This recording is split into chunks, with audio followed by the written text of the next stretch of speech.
मेरा एक छोटा सा सवाल से पहले थोड़ा सा एक हमारे भी गुरु ग्रंथ साहब के अंदर गुरु नानक साहब ने पूरी दुनिया का चक्कर लगाया, जिसके अंदर मक्का मदीना भी शामिल है।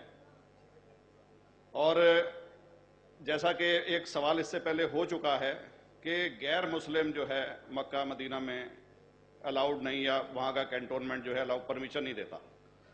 मगर ये तो तय है, आप मानते हैं, इस्लाम मानता है, हम मानते हैं, हमारे ग्रंथों के अंदर दर्ज है। गुरु नानक साहब के दो चेले थे, एक बाला और एक मर्दाना, एक हिंदू और एक मुस्लिम। मर्दाना की बहुत ख्वाहिश थी कि मुसलमान जब तक पूरा मुसलमान नहीं कहलाने का हकदार, जब तक कि वो काबा का दर्शन ना कराए, तो गुरु नानक साहब उसको लेके और काबा गए। हमारे ग्रंथ के अंदर जो दर्ज है कि जब वो वहाँ पहुँचे, उन दिनों बहुत लंबा ये किस्सा है, 1 साल लगता था, और वो रूट सारा उसका वर्णन है। और वहाँ जब मक्का जो मस्जिद के बाहर साथ ही एक दीवार थी, जहाँ पर के भारत के जो मुसलमान दर्शन करने जाते थे काबा के, वो उनको वहाँ ठहराया जाता था। वहाँ की देखभाल जो करता था वो मुल्ला जीवन करता था। जब गुरु नानक साहब अपने चेलों के साथ में वहाँ पर पड़े थे, तो सुबह जब मुल्ला जीवन वहाँ की सफाई करने के लिए आया, तो उसने देखा गुरु नानक साहब के जो पैर थे वो काबा की तरफ थे। वो गुस्से में चिल्लाया कि ये कौन काफिर है जो कि काबा की तरफ पैर करके पड़ा है, और उसने गुस्से के अंदर आके उनके पैरों को झटका दिया, दूसरी तरफ किया। तो हमारे ग्रंथ के अंदर दर्ज जो किस्सा है उसके अंदर यह है कि काबा भी उस समय हिल गया, जिधर गुरु नानक के पैर जाते थे काबा उधर मुड़ता था। तो वो जोर से चिल्लाया, ये कोई हजरत है, ये कोई औलिया है। तो उस समय के जो काजी थे मक्का के, काजी रुकनुद्दीन साहब थे, और शाह शरफ, कई हस्तियों के नाम हैं उसमें। तो मैं ये जानना चाहता हूं कि ये वर्जन को आप मतलब एग्री करते हैं, और करते हैं तो इसका हमारे मुस्लिम ग्रंथों के अंदर किस तरीके से उल्लेख है, ये कृपया बताएं। भाई साहब ने एक सवाल पूछा अपने गुरु ग्रंथ साहिब के मुतालिक, और अल्हम्दुलिल्लाह मैं भी गुरु ग्रंथ साहिब पढ़ चुका हूँ। और जिस तरीके से, क्योंकि वक्त मुख्तसर सा होने की वजह से मुझे वक्त नहीं मिला कि गुरु ग्रंथ को भी कोट करूं। आपका सवाल का जवाब देने के पहले मैं आपसे ज़्यादा चाहूँगा कि इवन गुरु ग्रंथ की किताब पढ़ेंगे आप, ग्रंथ जिसे आदि ग्रंथ कहते हैं, और कोई सिख से पूछेंगे कि खुदा का तसव्वुर क्या है, सबसे बेहतरीन जवाब कोई सिख दे सकेगा वो आपको कोट करेंगे जापूजी, जो गुरु ग्रंथ साहिब आदि ग्रंथ के सबसे पहले चैप्टर है, सबसे पहला श्लोक, जिसके कहते हैं जापूजी, जिसके मानी है कि God is true, he is only one, he is not begotten and is free from fear and want.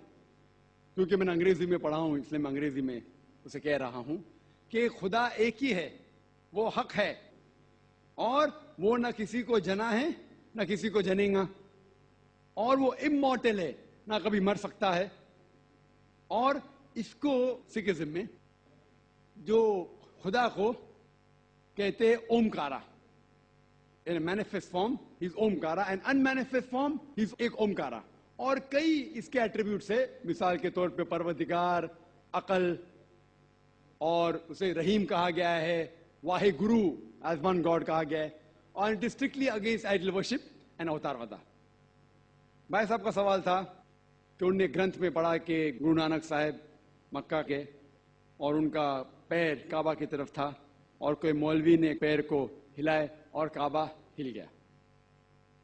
क्योंकि ये age of science and technology है, अगर कोई चीज जो किताब हजारों साल पहले लिखी गई है, 10,000 साल या 4,000 साल, तो शायद उसके बारे में हिस्टोरिकल रिकॉर्ड मिलना मुश्किल है।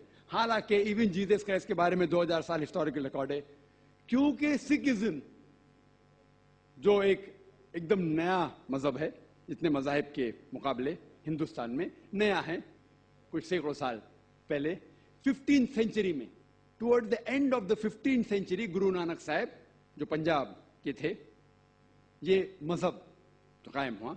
हार्डली 400-500 या 400-500 साल।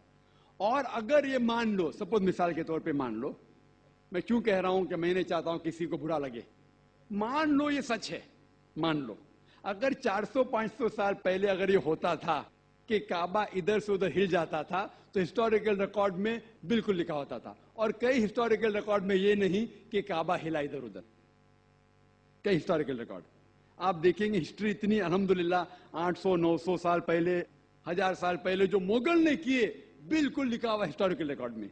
तो ये कहना कि गुरु नानक साहब वहां गए और काबा हिल गया, ये बिल्कुल साइंस के खिलाफ है, क्योंकि साइंस में कोई भी रिकॉर्ड नहीं है, वहां के देश के रिकॉर्ड में कहीं भी नहीं कि काबा हिला।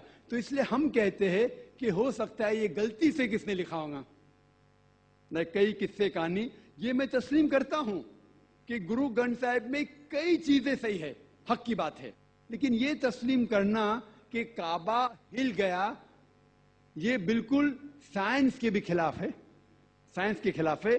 और इस्लाम में भी ये नहीं है। लेकिन ये कहना कि कोई गैर मुस्लिम जा सकता है, मुमकिन है, चुपके से कोई गया तो हो सकता है, वो भी जवाब।